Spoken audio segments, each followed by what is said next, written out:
Atlantis is the name given to a civilization said to have existed long ago, beyond the edge of the known world. It was described as powerful, intelligent, and wealthy, yet slowly undone by its own excess. For centuries, people have searched for signs of it in the land, in the sea, and in ancient texts, wondering whether it was a real place or a story shaped by human thought. So what, if anything, truly existed in Atlantis, and how was it created?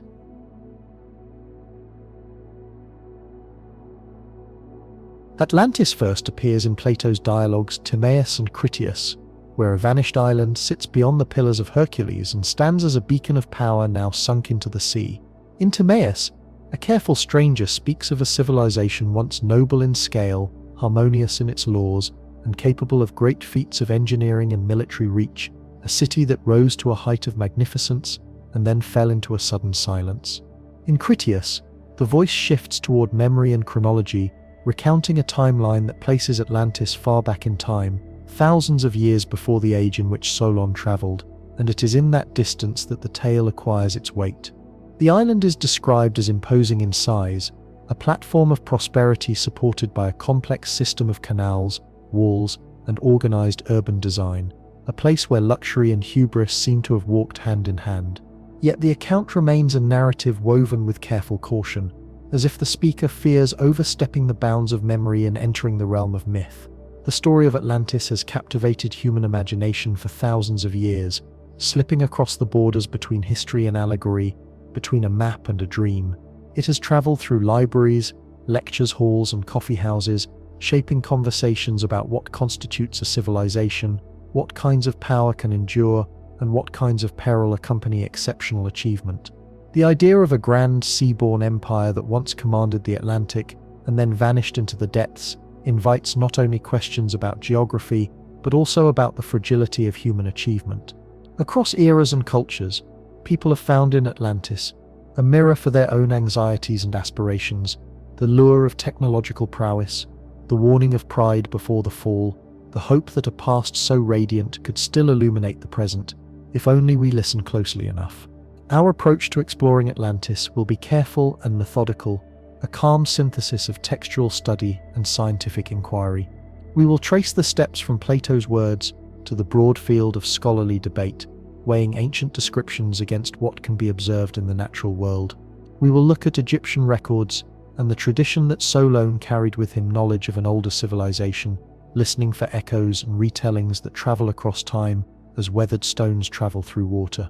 We will examine the geography, the architecture, and the possible technologies attributed to Atlanteans, not to declare triumph or fault in a single moment, but to understand how such a story could arise, why it endures, and what it can teach us about the human search for scale, order, and meaning.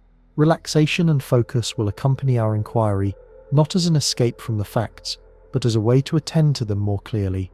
If the mind grows quiet, details settle into place, and the patterns we look for, geographical clues, cultural connections, and the rhythms of catastrophes and recoveries, become accessible rather than overwhelming.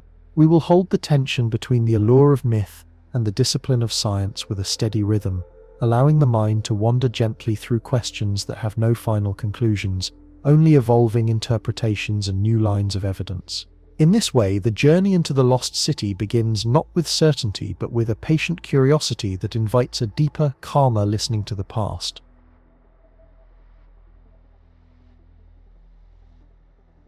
Plato's writings anchor the genesis of Atlantis in a precise literary frame that invites close reading and contextual awareness. In the dialogues Timaeus and Critias, Atlantis is introduced not merely as a place, but as a test of political philosophy and social order, a stage upon which questions of governance, justice, and the balance between power and virtue can be explored. The historical moment surrounding these dialogues is itself layered. Socratic tradition has already turned the city into a laboratory for examining how communities can rise to greatness and how such greatness can falter under the weight of hubris. Plato situates Atlantis within a larger conversation about ideal forms and the dangers of excessive empire, yet he also anchors it in a memory of real-world practices and places that his audience would have recognized, thus blurring the line between epic and history. The story's Egyptian connections add a further texture to its origins. Solon, the Athenian lawmaker who traveled to Egypt, is said to have encountered priests who preserved ancient histories and insisted that the memory of Atlantis extended far beyond Greek cities. The priests relate a chronology that predates Greek civilization, suggesting that the Atlantean tale travels through a longer corridor of time and culture than a single polis would ordinarily claim. From this, a question arises: did Plato intend Atlantis to function as a historical account, a parable, or a fusion of both? The text itself supports multiple readings. On one hand, the detailed descriptions of canals, rings, and imperial administration invite a chronological consideration, a sense that a city once existed with architectural and regulatory sophistication that can be mapped onto a real landscape. On the other hand, critics point to symbolic cues embedded in the dialogue, manifestations of moral and political dilemmas that invite allegory as much as factual retrieval. We also encounter a pattern of transmission across cultures that hints at a broader pattern of myth-making. Flood myths and sea-daring legends appear in many ancient societies, often carrying common motifs: a civilization of extraordinary achievement, a sudden cataclysm, and a world forever altered by the loss. In the case of Atlantis, its story overlaps with currents of Near Eastern, Mediterranean, and African mythic traditions, creating a meshwork of narratives that resonate with universal questions about power, responsibility, and the fate of civilizations. The way the tale is told, part history, part moral examination, part cosmology, encourages readers to ask where truth ends and narrative art begins, and to consider how cultural memory survives beyond the lifetimes of kings and cities. Egyptian connections, Solon's role, and the question of allegory all converge to shape a layered origin story that refuses to sit in a single place or time. Some scholars treat Atlantis as a blueprint for a historical city that could have existed in a distant past, perhaps in a region where early sea routes and monumental architecture paralleled those described by Plato. Others argue that Plato used the Atlantis framework as a device to illuminate moral and political concerns about how a society should organize itself, especially in relation to the temptations of wealth and expansion. Across these readings, the origins of Atlantis remain a palimpsest, with phrases and motifs drawn from different eras and locales, writing over one another to create a narrative that continues to invite examination. Similar flood myths from other ancient cultures offer a comparative mirror, highlighting how human societies respond to catastrophe and to the memory of a vanished golden age. The Assyrian, Mesopotamian, and Minoan traditions, among others, speak of cities swallowed by the sea, of civilizations that rose to heights of splendor only to be consumed by earth, water, or climate. In each case, the story carries a cautious warning about the limits of human dominion and the precarious balance between ambition and humility. The Atlantis legend thus emerges not as a singular event, but as a kind of cultural artifact, a shared human retreat into imagination that tests our capacity to conceptualize vast scales of geography, time, and power.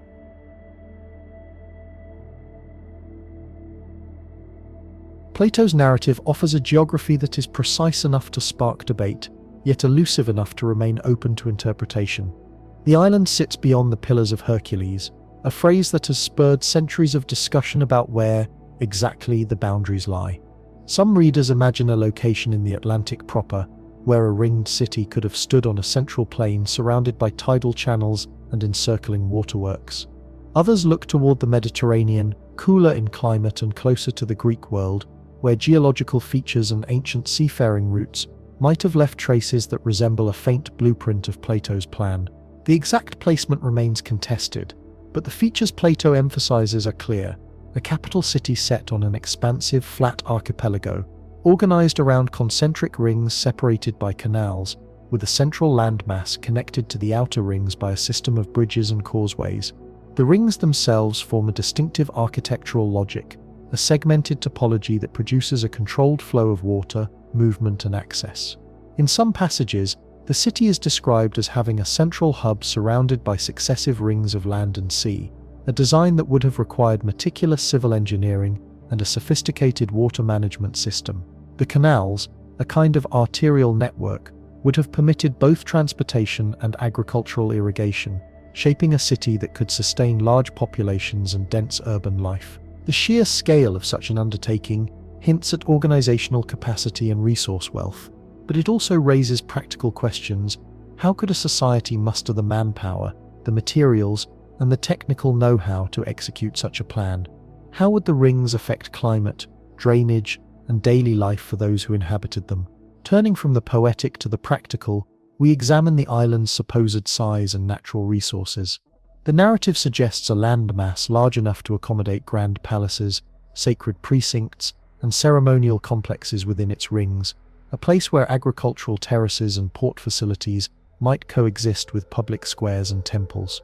The resources attributed to Atlanteans, metalwork, stone, timber, and possibly precious materials, imply a robust economy and long-range trade networks that could supply the ships, quarries, and crafts necessary for grand construction. If such wealth existed, where did it come from, and how was it organized?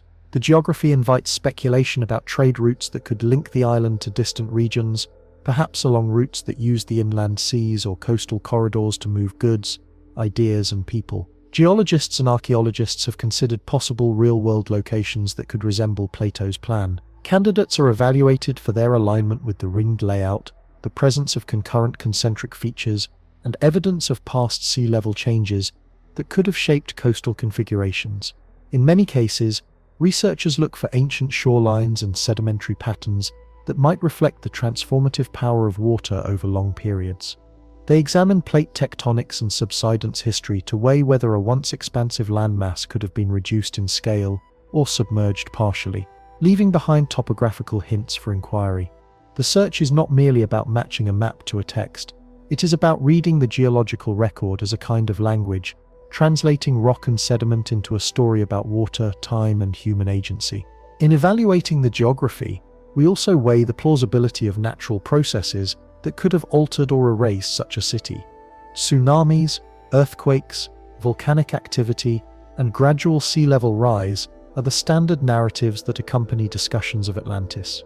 The suggestion that a dramatic seismic event could have fractured or submerged part of a coastal center aligns with broader patterns observed in other ancient civilizations that face similar fates. Yet the exact sequence of events remains a mystery. Was the catastrophe instantaneous, or did it unfold over generations as a combination of tectonic shifts and climatic stress? The geography that remains in Plato's text is a map of possibilities, inviting ongoing dialogue between myth and science. As we consider possible real-world locations, the discussion naturally extends to the geological evidence for ancient islands or coastal plains in proposed areas.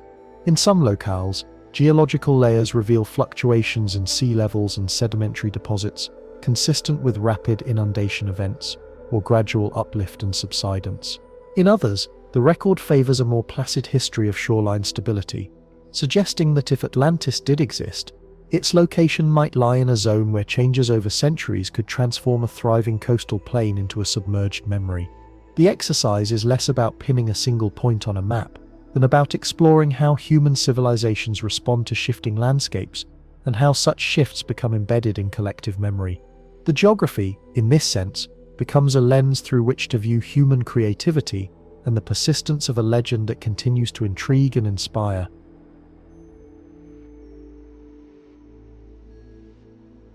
The Atlantean epic, as Plato presents it, glows with images of mastery and abundance. The described civilization seems to stand at a crossroad where wealth, engineering prowess, and grand political organization intersect. The architectural masterpieces reported in the dialogue suggest a society capable of coordinating large-scale construction along careful urban plans, integrating sacred spaces with civic infrastructure.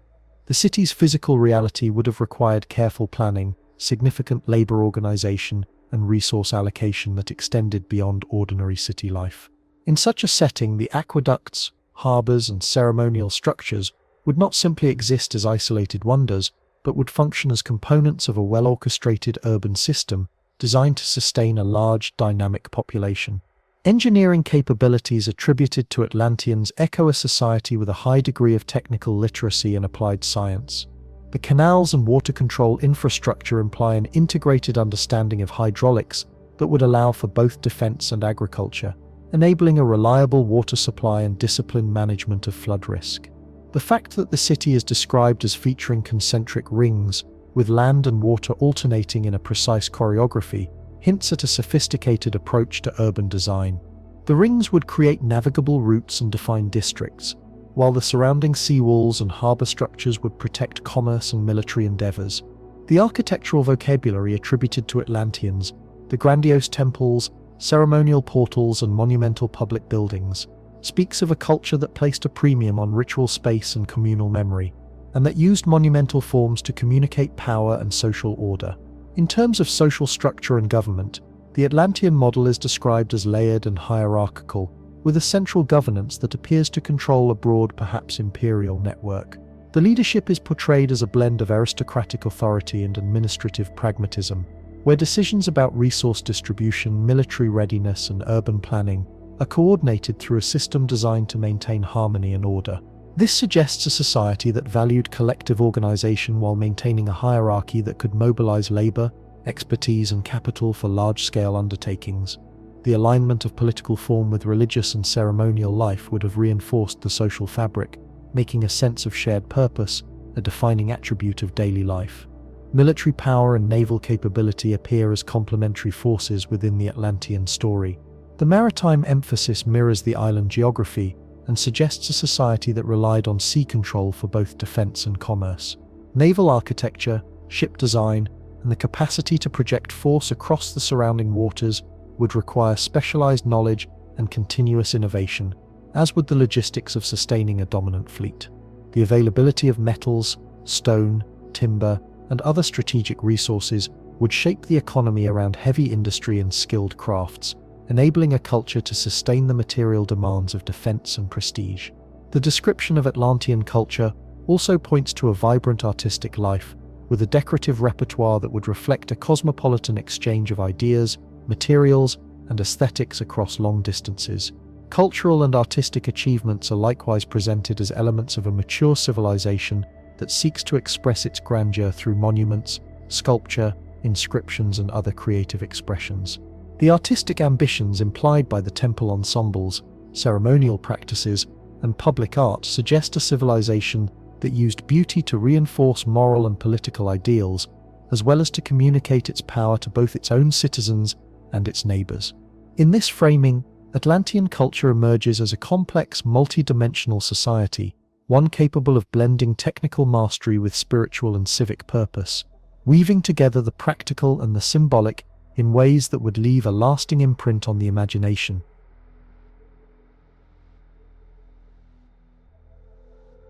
The flood of ideas surrounding Atlantis rests on a foundation of geology, climate science, and comparative myth analysis that reaches across time and space. Underwater explorations have yielded intriguing fragments and traces that invite cautious interpretation. Submerged columns, broken walls, and the outlines of structures appear in places where the sea reveals more of the past than the present. Some sites present stonework that resembles architectural remnants from ancient civilizations, offering tantalizing hints of a once-occupied coastal center. However, linking these finds directly to Atlantis requires careful, balanced analysis. Context matters. The same stones can be portions of temple precincts, urban marginal zones, or even entirely different settlements that traded with powerful neighbors. The dating of such remains relies on multiple methods, from radiocarbon dating of organic materials to stylistic comparisons with known artifacts and inscriptions from neighboring cultures. Each method carries its uncertainties, but together they help build a more coherent picture of the region's ancient past. Ancient artifacts that could connect to Atlantis populate a landscape of speculation and scholarly debate. Ornamental pieces, metalwork fragments, and pottery styles sometimes evoke a memory of a technologically advanced society, while other artifacts align more comfortably with known civilizations such as the Minoans, Mycenaeans, or Phoenician traders. The challenge lies not in imagining Atlantis as a mythical city, but in understanding how trade routes, shared technologies, and cultural exchanges left material traces that could be misread as evidence of a grand singular metropolis. The examination of architectural remains, whether in the form of circular harbors, ringed defensive walls, or ceremonial platforms, requires a nuanced approach that differentiates between common architectural motifs and distinctive region-specific innovations. The search for Atlantis, thus, becomes a careful dialogue between the aspiration to discover and the discipline to verify. Ancient trade routes reveal a world in which goods, ideas, and technologies moved along networks that spanned seas and continents. The presence of long-distance exchange hints at cultural cross-pollination, which could help explain the diffusion of architectural and metallurgical styles that some readers interpret as signatures of Atlantean influence. At the same time, the complexities of maritime navigation and the logistics of sustaining overseas commerce remind us that the past was not an isolated moment, but a broader historical process in which many communities shared the ocean's pathways.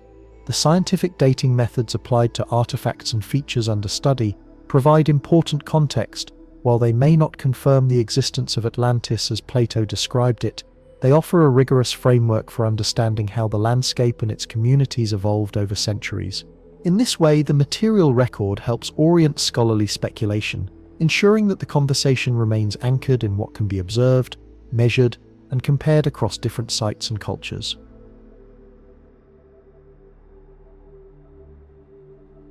Ancient myths belong to larger webs of shared human design, and the Atlantis legend sits within a chorus of voices that echo across cultures and time. Similar myths of lost civilizations, catastrophic floods, and a golden era that ends in tragedy appear in the stories of diverse civilizations, inviting comparisons that can illuminate the undercurrents of human memory. As oral and literary traditions travel, they carry motifs, royal lineages, heroic deeds, and a recurring theme of civilization's rise followed by its fall that bind disparate cultures into a single conversation about ambition, responsibility, and fate.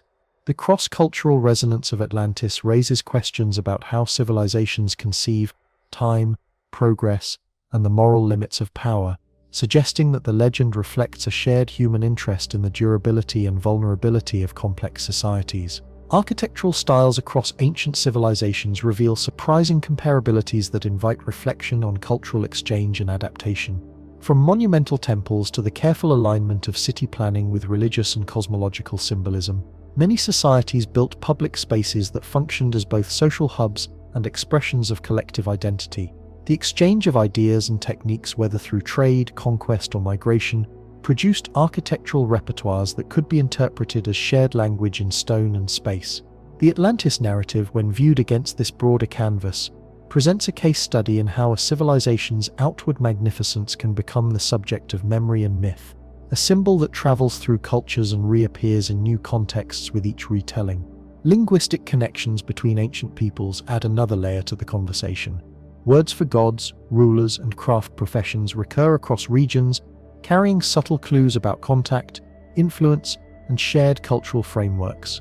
The possibility of a polyglot exchange that enriched trade, religion, and science supports the idea that myths like Atlantis could be shaped by multiple linguistic and cultural strands. In this sense, Atlantis serves as a focal point for examining how language and narrative shape memory, how symbols travel, and how stories evolve as they are retold in ever-new voices. The study of traditional stories, then, becomes a means of tracing the contour of memory itself.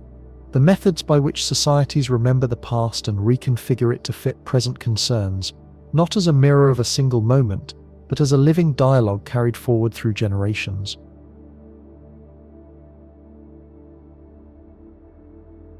The legendary Atlanteans are described as masters of technologies that appear ahead of their time, with feats of metallurgy, mining, and engineering that evoke an advanced material culture.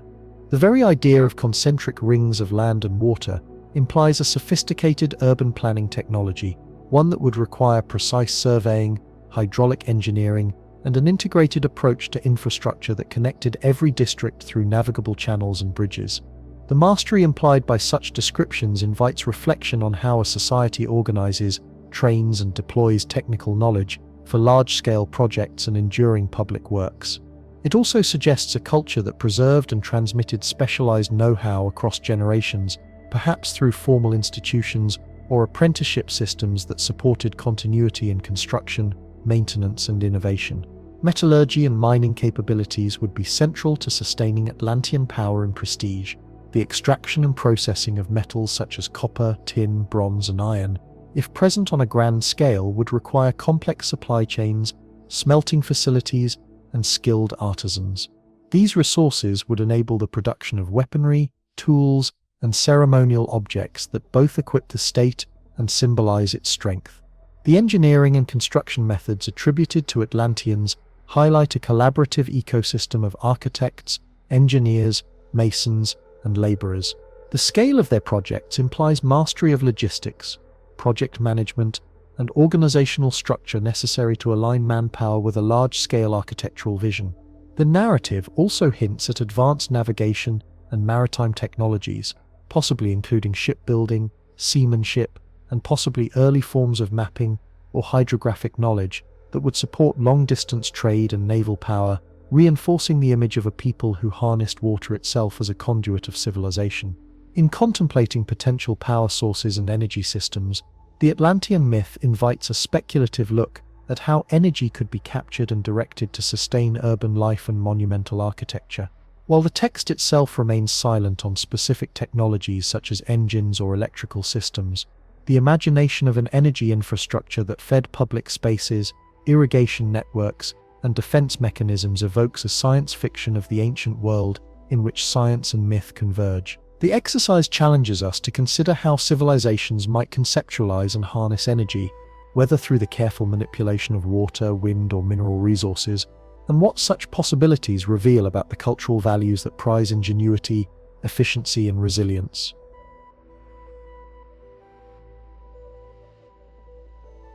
In imagining daily life within Atlantis, we begin with social structure and class organization. The narrative hints at a city organized around a hierarchy of rulers, administrators, artisans, laborers, and traders, each playing a role in sustaining the urban machine. The daily rhythms of Atlantis would be shaped by a blend of civic ceremonies, religious observances, and practical labor. The structure of labor and the distribution of resources would influence how people spent their days, how families formed the core of social life, and how communities navigated the responsibilities of collective life. The presence of monumental architecture and ceremonial spaces suggests a culture that places communal gatherings at the center of social life, where public rituals and feasts reinforce shared identity and memory. Daily routines, including agricultural cycles, market activities, craft production, and maritime labor, would reflect the island's connections to its surrounding environment and economy. Food and agriculture would depend on irrigation systems, terraces, and the management of water resources that sustain crops in a climate that likely varied with the seasonal winds and ocean patterns. Commerce would hinge on the island's ports and trade networks, facilitating exchanges of goods, materials, and ideas that kept the city financially and culturally vibrant. Education and the transmission of knowledge would be essential in a society capable of such architectural and technological feats, shaping the minds of young citizens and the skilled hands of artisans who kept the city's systems functioning. Religious practices would frame daily life, weaving belief, ritual, and ceremonial responsibilities into the fabric of ordinary hours, so that work, rest, and prayer formed a continuous cycle in which the sacred and the practical supported one another. Family life would be the living texture of Atlantis, with intergenerational ties sustaining cultural continuity and communal memory. Education might emphasize literacy, craft skills, and the stories that bind the people to their past, passing down moral and civic lessons as part of daily experience. In a society of such scale, households would likely function as microcosms of the city's broader organization, balancing private life with public duty, and seeking harmony between the household's needs and the state's expectations. Religious beliefs would color calendar and ceremony, shaping moral codes, ritual practices, and festivals that punctuated the year. The steady cadence of life in Atlantis would thus be a blend of practical routines and spiritual observances, a daily practice of living within a grand, patterned landscape that mirrored the city's own concentric design and its governance by a central authority.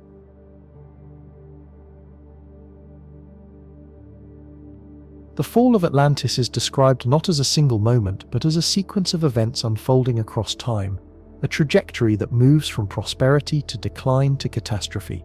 Theories abound about how such a grand civilization might crumble, ranging from environmental pressures to human factors that erode the foundations of order. Environmental factors including climate shifts, resource depletion, and water management failures could contribute to rising social tensions and diminishing agricultural yields.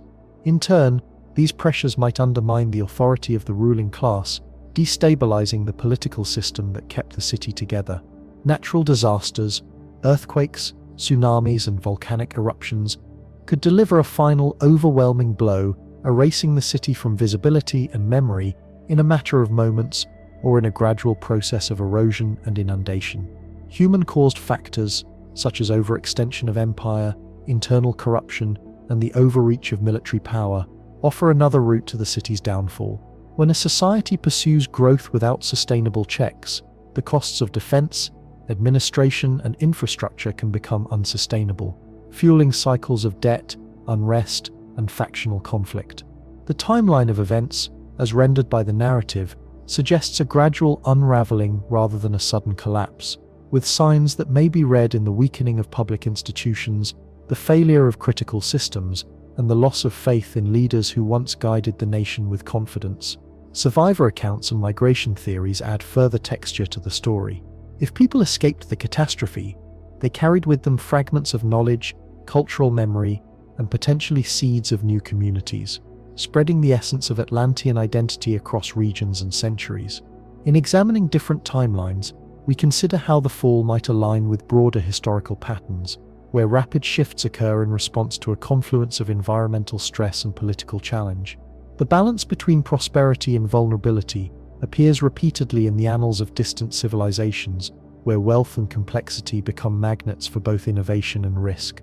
The sequence of events in Atlantis, therefore, invites broader reflection on how civilizations confront crisis, how they adapt, migrate, or transform under pressure, and how memory remains long after the physical trace disappears. The narrative invites patience in the search for precision, acknowledging that a definitive chronicle of the fall might be elusive while allowing us to learn from the archetypal dynamics that such stories illuminate.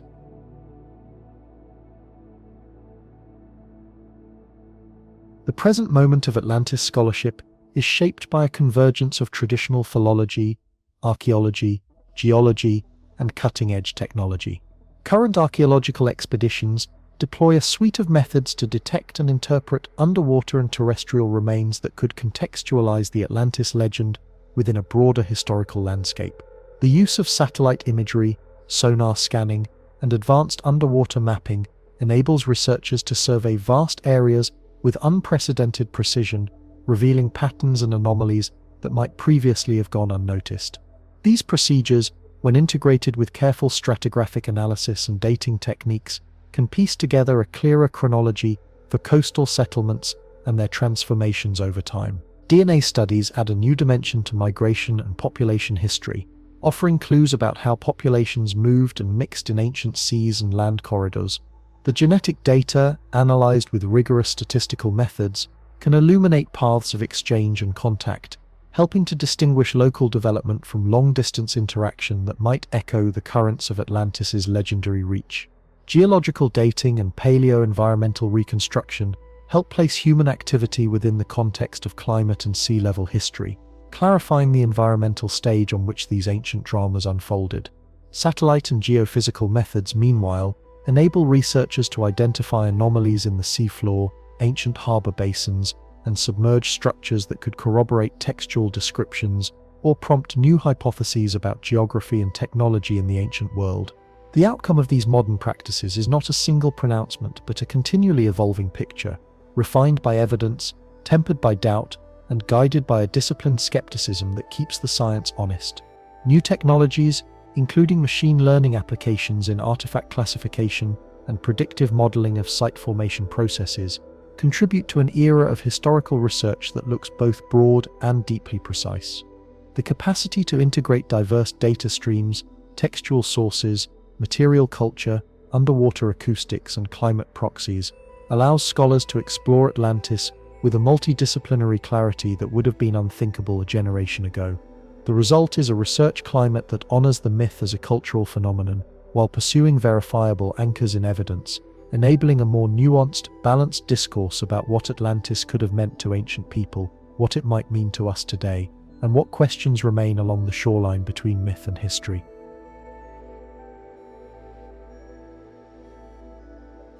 Non-traditional locations propose themselves as possible homes for the Atlantis story, inviting us to test the flexibility of the tale against a broad map of ancient geography. Some theories situate Atlantis in the Atlantic or in the wider Mediterranean, while others push toward more speculative locales that mirror the ringed layout or the idea of a sunken empire.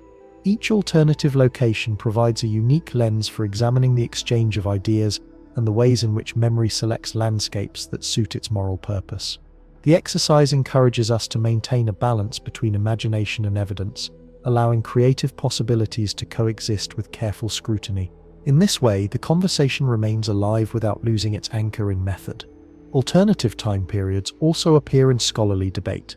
Some researchers propose a Bronze Age context in which the architecture and technology reflect a different yet equally plausible set of social and political conditions. The appeal of shifting historical windows lies in the way time shapes memory. A different era offers new constraints and affordances for the kinds of discoveries we might seek, including technology, trade, and governance patterns that could resemble the Atlantean vision in different forms. The exploration of extraterrestrial connection theories introduces another dimension to consider, though such possibilities require rigorous, verifiable evidence before they can be incorporated into a credible historical framework. Advanced technology hypotheses push the conversation towards speculative engineering and future-facing ideas, inviting us to imagine how ancient minds might have conceived innovations beyond contemporary boundaries. Parallel civilization theories broaden the scope of comparison.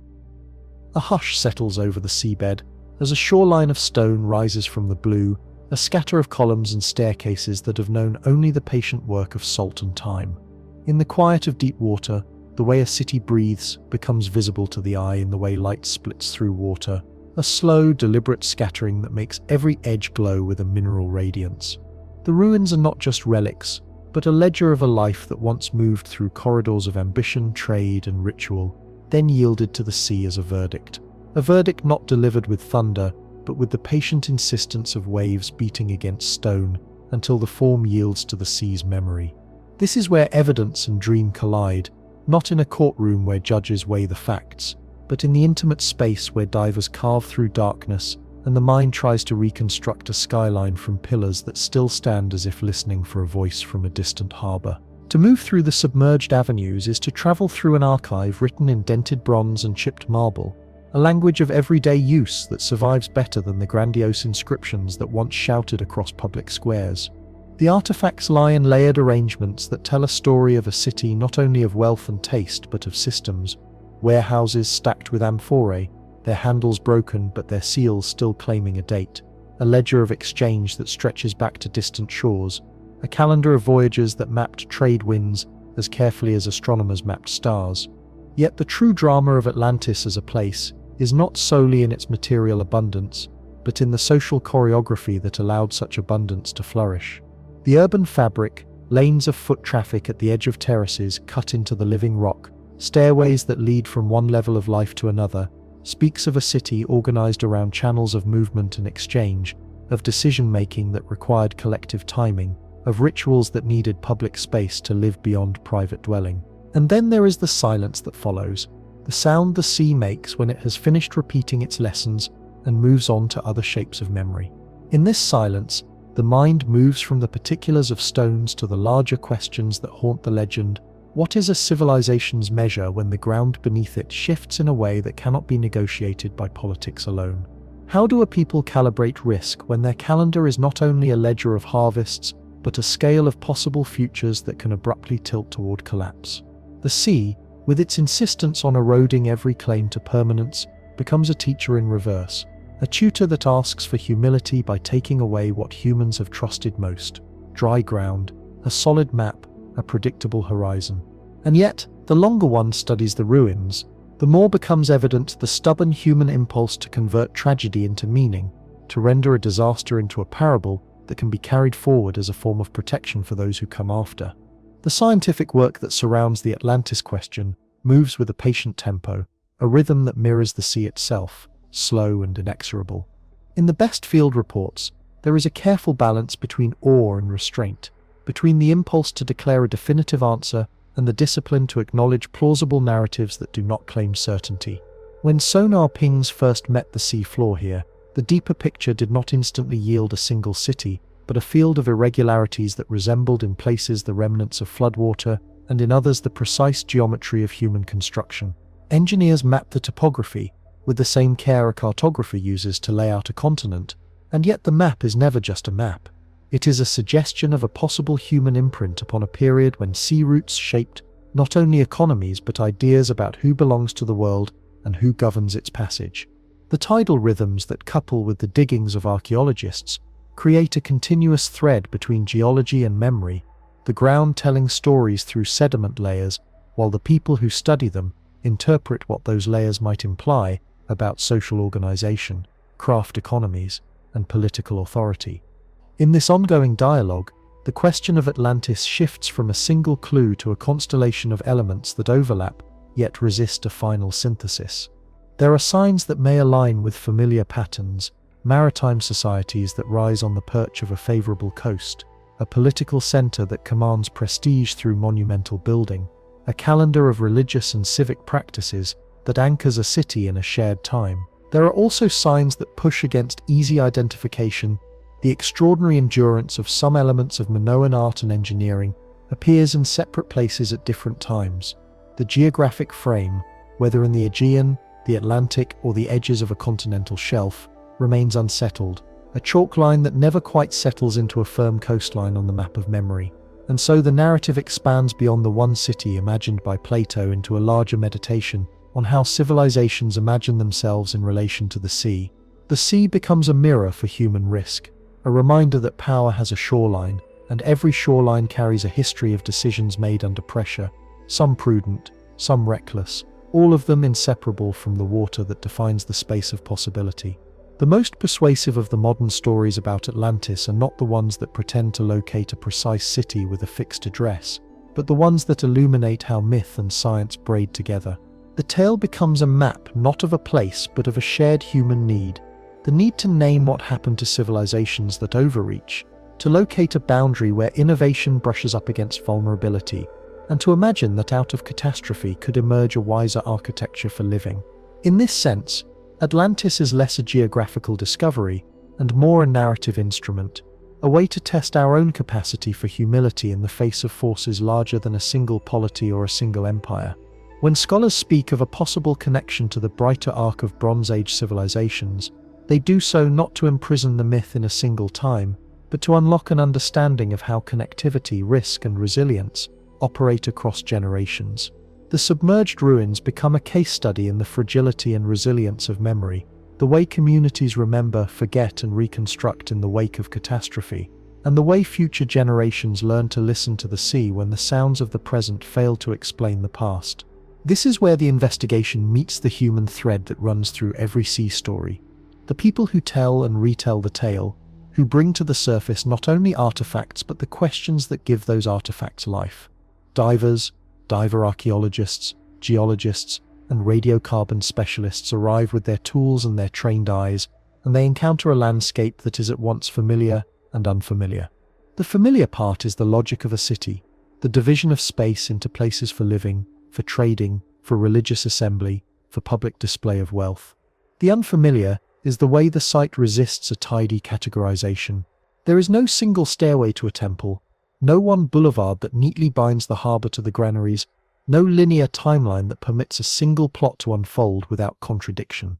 Instead, there are multiple layers, sometimes overlapping, sometimes interrupting one another, with breaks that feel almost like breaths taken by the sea itself.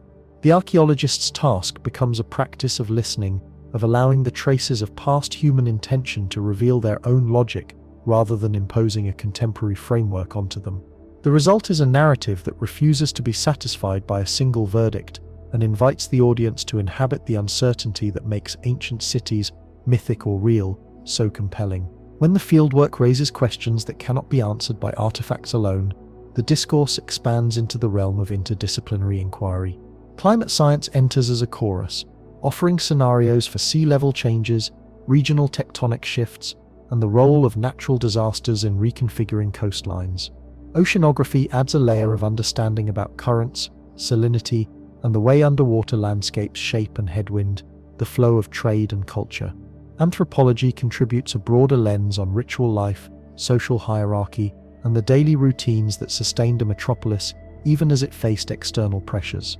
Historiography, perhaps counterintuitively, enters as a patient teacher of how stories accumulate meaning over time, how a myth anchored in a particular moment can grow to become a universal symbol for human vulnerability and aspiration. And in the quiet corner where literature and science meet, philosophy asks the ancient question anew: what do we owe to the past, and how do we honor its complexity without letting it be eclipsed by our own hunger for explanation? Art emerges as a bridge across disciplines. The iconography of the recovered fragments, sea goddesses, merchants with the posture of bargaining port scenes that convey movement and exchange, speaks a visual language that complements the numerical precision of dating methods. The art holds memory within its lines, a mode of communication that transcends language and era. It tells us about taste, about the values that governed public ritual, about the aesthetics that inhabitants believed could endure alongside the waves. The art becomes a way to imagine the city as a living organism, with its own rhythms and seasons, its own local gods and seasonal feasts, its own sense of time that is measured not merely by centuries but by the tides that repeatedly reframe the shoreline. In such an approach, Atlantis ceases to be a single destination on a map and becomes a constellation of human stories, each shining with its own particular light, all part of a larger pattern of how civilizations respond to the pressures of climate, commerce, and coexistence. The public imagination, too, keeps being invited to participate. Atlantis crosses into education, media, and public discourse, where the tale becomes a parable about risk management, the humility required when technology outpaces governance, and the ethical questions embedded in the pursuit of knowledge. As new expeditions deploy advanced imaging, underwater robotics, and refined radiometric dating, the narrative expands to incorporate fresh possibilities, while also warning against the seductive lure of any definitive closure. The sea does not yield its secrets to a triumphal exhale. It yields them to patient listening, to a willingness to revise what counts as evidence, and to the recognition that the most compelling stories about human civilization often arise not from what survives in stone alone, but from how survivors in the next generation interpret what the stone means. If Atlantis has a political life, it is not as a map to be claimed, but as a set of questions to be asked. What does it mean for a society to govern its boundaries when the sea itself is both a protector and a predator, a source of livelihoods and a catalyst for catastrophe? How do cultures record their achievements in ways that endure beyond their physical presence, sustaining memory through artifacts and legends that travel across continents and centuries? And crucially, what happens when the narrative about the past becomes a shared tool for shaping present decisions, especially in a world where climate change presses the sea against every coast, demanding adaptation that often costs communities as they struggle to reimagine prosperity and resilience? The sea keeps its records in a language older than maps, and those who listen closely enough discover that every reel of sound, every spark of light reflected off a sonar screen, is a line of a poem written in salt. In the aftermath of a discovery that never fully settles, the researchers move through rooms that smell of brine and rust, where charts are pinned to walls like sails catching a wind that never quite arrives. They speak in quiet voices that carry the tremor of breakers, as if the ocean itself were listening in, as if memory required hush in order to be heard at all. The city of data grows slowly, not with a crescendo but with a patient accumulation, a palace of records built one rain-soaked evening at a time. Where the shoreline once seemed a barrier, it becomes an invitation, a threshold between what could be known and what must be admitted as uncertain. The Atlantis inquiry is not a single act but a chorus, a multiplicity of voices offering different notes on the same refrain. If there was a civilization there, what did it leave behind, and what does the act of discovering tell us about who we are to ourselves when we reach into the deepest shelves of the earth? The answer is not a single artifact that proves everything or dissolves the mystery. It is a constellation of fragments, picking up the glint of an edge here, the curve of a vessel there, the remnant of a writing system glimpsed in a fragmentary pattern that together form a sense of an economy of life, a way of living in a world shaped by salt and pressure and time. The field notebooks record not only the coordinates of a dig, but the weather of a mind under pressure. In one page, a technician details the exact decibel level of a submersible's motors, while noting how the mind reacts to the hum of machinery when every breath feels like a weight on the chest. In another, a diver recalls the sting of cold water on an exposed cheek, while the rest of the body moves like a compass seeking north, a reminder that the body itself is a vessel of memory. These intimate particulars accumulate into a gallery of the human condition under extreme constraint. How curiosity survives when fear and awe become indistinguishable, how patience becomes a weapon as sharp as a drill, how hope is not a bright flare but a slow-firing lamp that keeps burning even when the current runs cold. The memory economy surrounding Atlantis is not a simple exchange of facts for fame. It operates more like a mutual trust, a pact across generations with those who guard the ocean's ledger and those who seek to translate its flights, and dives into language that can travel across time. Local fishers speak not as specialists but as stewards, their knowledge of tides and currents accumulated through decades of weathered hands and salt-crusted boots. Indigenous elders bring signals from a shoreline memory that predates the modern taxonomy and names the sea with a speech that feels archaic and urgent at once, a reminder that every label on a map has a politics and a provenance. Scholars and archaeologists respond with a courtesy of questions and tools, a quiet willingness to be humbled by a shoreline that refuses to yield its treasure in neat catalogued terms. The collaboration is imperfect, full of misread gauge readings and disagreements about the chronology of artifacts, yet it is also a living experiment in shared responsibility, a model of how memory might travel across different kinds of authority without breaking the thread that connects past, present, and future. In the act of looking, the sea does not merely reveal, it refracts. It splits a single idea into a spectrum, offering multiple plausible readings of the same traces. A line discovered along a submerged cliff may be interpreted as a maritime boundary by one team, a ritual boundary by another, and a practical marking for navigation by a third. The same fragment becomes different hypotheses braided together, each claim tested against the others by a community that refuses to settle for a comfortable single truth when the truth itself is a moving target.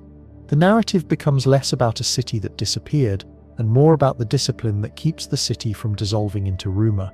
It is a discipline that asks not only what the ancients did, but how memory travels through time when pressed by the weight of new evidence, when digital reconstruction meets the stubborn physics of sedimentation, when a 3D model invites the public to inhabit a space that once existed beneath the surface. To speak of Atlantis is to speak of the power of myths to survive scientific scrutiny, and to acknowledge that myths are not in opposition to facts, but are their instrument, a way of seeing that can quicken or obscure a truth depending on who wields it. The team are careful storytellers as well as careful scientists, aware that the way a story is told shapes what a viewer believes is possible. They therefore labor to keep the narrative porous, allowing dissenting voices to echo within the chamber of the argument rather than quashing them. When a new dating method pushes back the timeline by several centuries, or when a previously overlooked artifact suggests a trade network wider than anyone anticipated, the story adjusts rather than ends.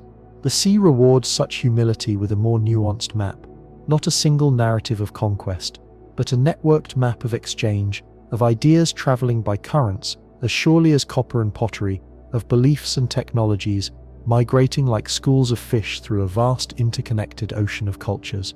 The moral geometry of Atlantis becomes visible in the way it refracts through local economies and ecologies. There is a tension between the lure of a grand universal narrative and the stubborn particularities of the people who live near the sea every day. A fisherman's son speaks of the old lighthouse that once stood on a now sunken promontory, a sentinel that marked more than a coast. It marked a way of telling time, a rhythm by which a coastal community measured the seasons of abundance and scarcity. He recalls how, after storms, the tenders of the lighthouses would mend nets by lantern light, turning a shared vulnerability into an apprenticeship in resilience. A marine historian records the linguistics of coastal dialects that survive in the names carved into boat hulls and the terms whispered in the workshop where nets are braided. These microhistories do not merely fill in background texture, they reframe the inquiry by insisting that memory belongs to the people who hold it, not only to the scholars who excavate it. If Atlantis once thrived as a cosmopolitan crossing point, its memory now travels through the practical know-how of living communities, through the reimagining of a coastline that still bears the imprint of ancient exchange. As the inquiry deepens, technology becomes a bridge and a gatekeeper at once. Submersibles glide like curious cephalopods, cameras capture the glint of a bronze blade, and LiDAR casts a light into crevices that human hands cannot fit. But every technological triumph is met with a reminder that tools are ambassadors, not masters. Technology translates artifacts into data, yet data alone cannot sing a history back into air and salt. A fisherman's granddaughter reads the same sonar trace and sees not a numerical shape but a memory of a voyage she never witnessed, a story passed down by the waves through her grandmother's mouth. The field becomes a studio of listening, a place where the question is not only what the city looked like or how it sank, but what it taught those who heard its rumors and how those lessons travel forward with the people who keep listening. In this sense, Atlantis functions as a mirror held up to our era, asking whether we inhabit memory with humility or hoard it as a resource to extract and monetize. The ethical dimension of memory in this story moves beyond preservation into the realm of stewardship. If memory is a shared ocean, then responsibility expands beyond a scientist's curiosity to a communal ethic. The exhibit of an artifact is not merely a display case, but a doorway through which someone steps into a responsibility they did not seek, and perhaps did not fully understand. The responsibilities are stubborn and diffuse, stretching across decades as future researchers, local communities, policymakers, and the descendants of those who once thrived on these shores negotiate the terms of access, the terms of study, and the terms of memory that will be bequeathed to coming generations. The dialogues around repatriation, around living heritage versus sedentary relics, around the right to know and the obligation to protect, are not abstract debates, but immediate, lived responsibilities that shape the rhythm of excavations, the architecture of museums, and the tone of public discourse when a new discovery surfaces. In this arrangement, Atlantis becomes not the end of a voyage, but a pivot point in a larger chart of how cultures remember and how science accommodates, and even invites, the voices of those who remember differently. If the inquiry trends toward a grand narrative still, it does so with the awareness that grandeur and fragility often share the same breath. The more the team learns, the more they sense the precariousness of the memory they seek to guard. The sea dissolves, erodes, and reconstitutes every object and every storyline in ways that are not always predictable.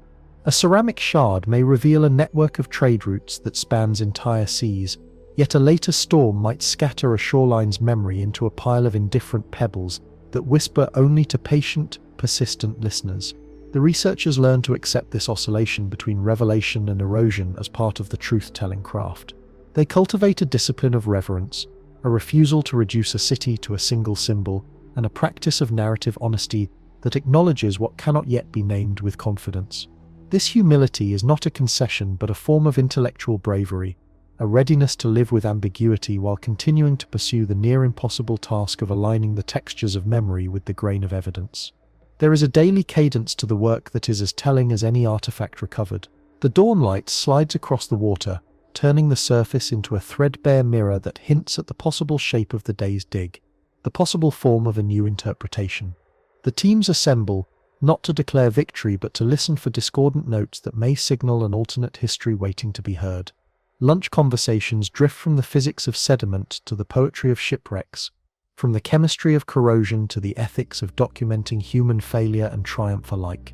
In the lull between tides, stories rise, stories of families who made their living by reading the sea's moods, of communities who learned to translate the abrupt language of a storm into a code of survival, of artisans who carved their livelihoods from the gifts of the deep, and left behind tools that now serve as clues for scholars who were not yet born when those tools were first forged.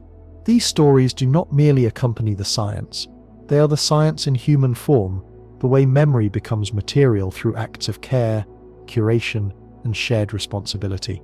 The broader cultural resonance of Atlantis begins to emerge as more voices join the chorus. Poets who hear in the submariner's hum a metronome for a different kind of time. Filmmakers who see the underwater landscape as a stage for a drama that transcends language. Educators who recognize in the sediment stratigraphy a metaphor for how knowledge builds, layer upon layer, not as a conquest but as a conversation with the past that refuses to end in a monopolistic note. In these collaborations, memory becomes a bridge across continents, inviting a global listening that respects place and discipline alike. The city that might have been, if a few currents had shifted a century in a different direction, serves now as a reminder that human history is braided with contingency. that what we call civilization is not a linear achievement, but a mosaic woven from countless acts of curiosity, risk, and care. And so the Atlantis inquiry travels outward, not as a map of an ancient metropolis, but as a compass for contemporary memory practice. A proposal that wisdom lies not in sealing truth inside a sealable container, but in keeping it porous enough to welcome new evidence, new questions, and new communities into the making of meaning. In the quiet hours, when the last light bleeds from the horizon and the sea exhales its long sigh against the hulls, the researchers reflect on how this inquiry will be remembered. They realize that what matters most is not the precision of a date or the brilliance of a find, but the fidelity of a process that treats memory as a vulnerable, evolving thing that requires care, collaboration, and a willingness to revise. The story of Atlantis, then, is not simply a discovery but a method, a practice of approaching the unknown with a humility that never becomes passive and with a rigor that never pretends to be complete. It is a narrative that invites citizens of the world to join in a shared act of listening, to inhabit the tension between wonder and proof without sacrificing either, and to recognize that the deep sea, with all its teasing mysteries, is also a long, patient mentor about how humans might choose to live with their pasts. What lingers after each expedition is the sense that the ocean has given more than clues. It has offered a pedagogical gift, a way to think about time as a landscape in which memory is not a fossil but a current, always moving, always capable of bringing something new to light. The artifacts themselves become ambassadors of a larger conversation about sustainability. The sea remains a patient archivist, turning the heat of our questions into cold currents that push the mind toward deeper layers, where the idea of a city wakes not as a map, but as a memory habit. It is not enough to point toward a place on the chart and call that place Atlantis. The longing is to listen for the way a memory learns to breathe when it meets the salt and silence of salt water. The team moves through light that fractures and refracts like glass spun by the moon, and with every descent the world above becomes a verb rather than a noun, a sequence of decisions about risk, care, and the stubborn persistence of curiosity. The ledger of evidence grows not as a tally, but as a chorus of voices, each one insisting that what we seek is not a monument but a language, one that speaks in sediment, ripple, and the patient hinge of a door that might never fully open. In the quiet between dives, the conversations shift from whether a city existed to how memory travels when it leaves footprints in rock and coral, a shell with an etched line, a fragment of plaster with faint pigment preserved by brine, the scar of a tool mark that hints at a hand 1,000 tides earlier. These become syllables in a sentence no single discipline can complete. Archaeologists, linguists, marine biologists, and divers who have learned to read the ocean as a library all contribute a tone, nothing more, nothing less, to a chorus that refuses to resolve into a single verdict. The more the team uncovers, the clearer it becomes that Atlantis is less a conclusion and more a process, a way of testing memory against the living clock of the sea, with its cycles of growth, decay, and renewal. The first night after the descent introduces a texture of stillness that is almost ceremonial.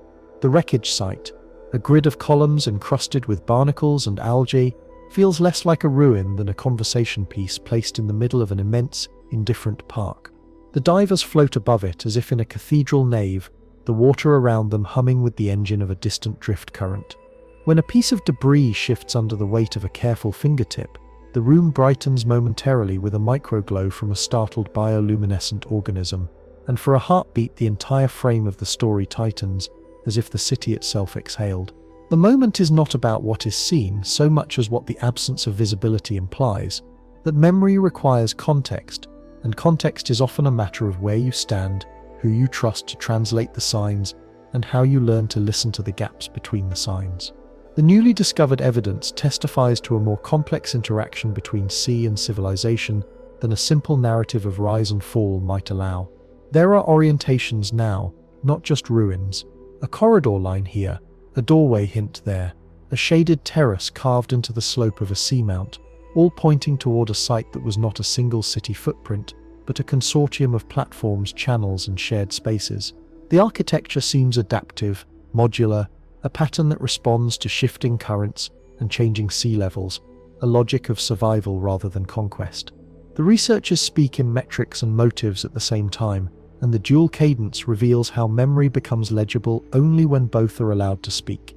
The ocean's own record keeper is the growth of coral around a column that once stood upright, the way a lattice of encrusting organisms turns into a map of time itself, a map that teaches us to read not the line that marks a border, but the line that binds a community to a shared horizon.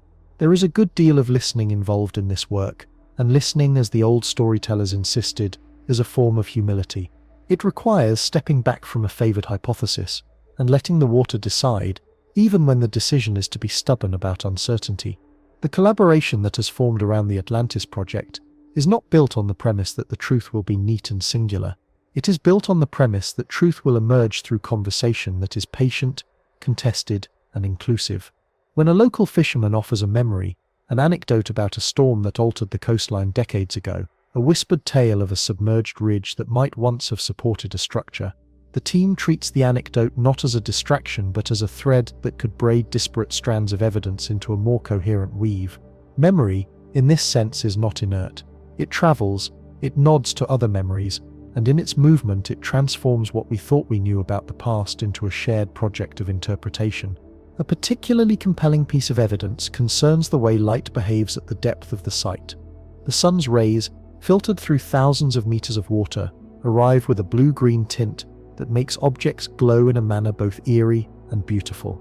The architectural forms, when viewed through this filtered light, acquire a clarity that is not present when they are seen by day on a dry map. It is as if the sea, in its own way, has a photography that surpasses human memory. The images captured, soft silhouettes of columns, a stair-like rise that might have led to a terrace, the impression of steps worn by countless laps of tidal cycles, do not prove a city ever stood here as a singular, uprighting thing. They prove instead that human presence left traces shaped by the sea's temperament. The evidence is not a blueprint of a civilization, but an invitation to revise the blueprint of our own expectations, to see a city not as a ruin that can be collected in a single frame, but as a palimpsest that invites the reader to lean in and hear the many voices that have touched it. The dialogue with time also extends to the sedimentary record that accumulates beneath the hull of memory. Layers of sediment tell stories of storms, floods, and long, slow shifts in the coastline. They speak a language of cycles, deposition and erosion, compaction and uplift, everything happening on a scale that dwarfs the human life course, yet remains intimate in the details of grain size, mineral composition, and microfossil content. A handful of dried plankton preserved in a fragment of clay can anchor a moment in the continuous march of climate, linking the site to a broader planetary story. It is in these micro-moments that the chapter of Atlantis becomes readable in the most tactile way, not in grandiose theories but in the intimacy of touch, where a gloved finger settles on a weathered edge and the past answers with a resonance in the wrist. The ethical texture of the project expands as well, widening from questions of provenance to questions of responsibility. If a city did exist here, even in part, what right do we have to pull its memory into view, to lift a fragment from its underwater shelf for scrutiny, to reframe a landscape that creatures of the sea have learned to inhabit in their own terms? The team has learned to ask the hard questions at the waterline, where the air of possibility meets the brine of consequence. They practice a form of stewardship that is as much about restraint as about discovery. Some pieces of evidence are treated as if they belong to the commons of the ocean itself, returned to their place after brief study, allowed to recalcify in peace within the seabed that cradled them for eons before our gaze found them. Others require careful preservation in museums not as trophies but as warrants, a way to honor the memory of communities who might have been connected to these spaces through trade networks, shared religious syncretisms, navigation rituals, or the daily labor of fishermen who understood the sea's moods well enough to know where not to stand when a wave gathered its courage. The human dimension, always central, threads through imagination in ways that are less easily measured than a sonar ping. Children of the coast who have listened to legends of floating cities and talking waters find their own language for these stories as the project unfolds. Their enthusiasm is not the corruption of rigor but its incubator, a reminder that memory travels not only through scholars and instruments, but through stories told aloud on windy piers, in the hush of a late afternoon classroom, in the shared meals that follow long days on the water. In those moments, Atlantis stops feeling like a distant, almost mythic target and begins to feel like a shared instrument, a device through which communities test their own histories, rewrite their sense of belonging, and redefine what it means to be maritime people in a century that asks more of the ocean than it used to. The narrative expands with each interview, each dialogue, each calibration of a magnetometer or a photogrammetric model.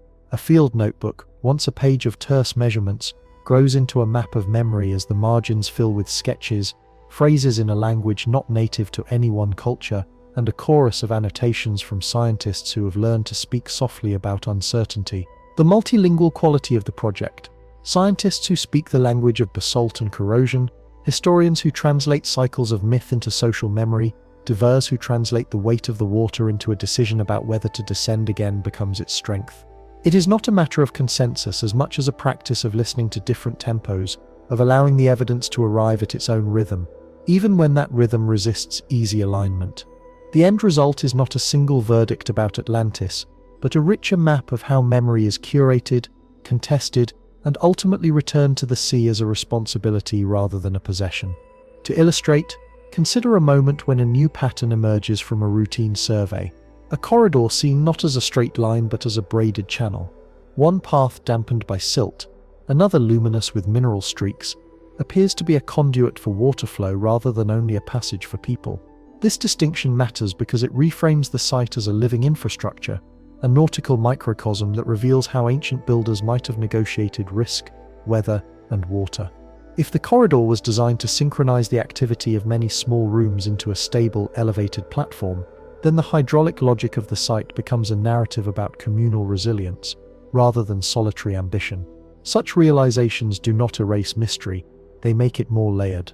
They invite a conversation with not just what the city was, but how the city might have reminded its inhabitants to work together, to calibrate the force of the sea with the strength of a shared settlement. In the longer arc of the project's arc, a counterpoint arises. Atlantis is a mirror that reflects our own era. The questions we pose to the sea about sustainability, about the limits of expansion, about the ethics of extraction, mirror back at us, challenging our own practices of memory. When we consider the sea as an archive, we confront the uncomfortable truth that every retrieval is a negotiation with the future as well as the past. The ocean will not wait for us to finish our debates, and the evidence will not bend to our schedule. It imposes its own tempo, a patient, sometimes stubborn cadence that insists on time for growth, time for decay, time for a culture to resituate itself within the longer story of water and land, and the spaces that tie them together. In this sense, Atlantis is not a destination we arrive at, but a process through which we learn to inhabit memory with care, to place restraint above triumph, to honor not only the people who once moved through these waters, but the water that moves through the people who study them. If there is a paradox at the heart of the project, it is this: the more clearly we see, the more we realize how much remains unseen. Every layer peeled back reveals another layer beneath it, another comment from a living sea creature about the health of our methods, another fragment that unsettles a straightforward interpretation. And yet, this is precisely the gift of the oceanic archive. Its openness to revision permits a humility that is rare in narratives of discovery. The city that might have existed on a shelf of continental shelf is not a trophy but a doorway, inviting us to step into the ongoing conversation between sea and memory, to understand that what we call Atlantis is a practice of listening that refuses to close upon itself. The project then continues with patient joy and rigorous doubt in equal measure. There are days when the water holds its breath, and the instruments perform like nervous improvisers, and there are days when the sun cuts through the troughs of the water and reveals a surface story that was never written on a chart. In both moments, the work remains focused on the human lives that we carry with us into the water. The ancestors who navigated using stars and currents, the crew members who learned to respect the unpredictable temper of the sea, the communities whose memory of coastline and seabed has survived in tales that sound as real as any datum. The ocean, after all, is not simply a setting for human drama. It is a collaborator in the drama itself, shaping questions as it shapes waves, guiding the inquiry toward humility, and offering, in the form of a preserved fragment or a stubborn question, a return to what memory means when we are asked to listen beyond what we want to hear.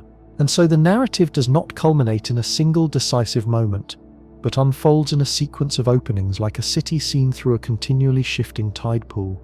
Each new finding reframes what came before, not by negating it, but by expanding the frame to include more participants, more kinds of proof, more ways of telling the story.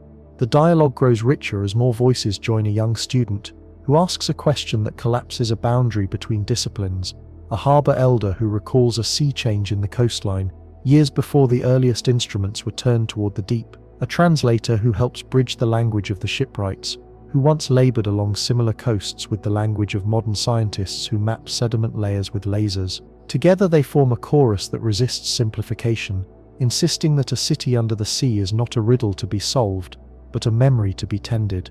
In this light, Atlantis becomes a shared project of moral imagination and historical inquiry, a title not of possession but of responsibility.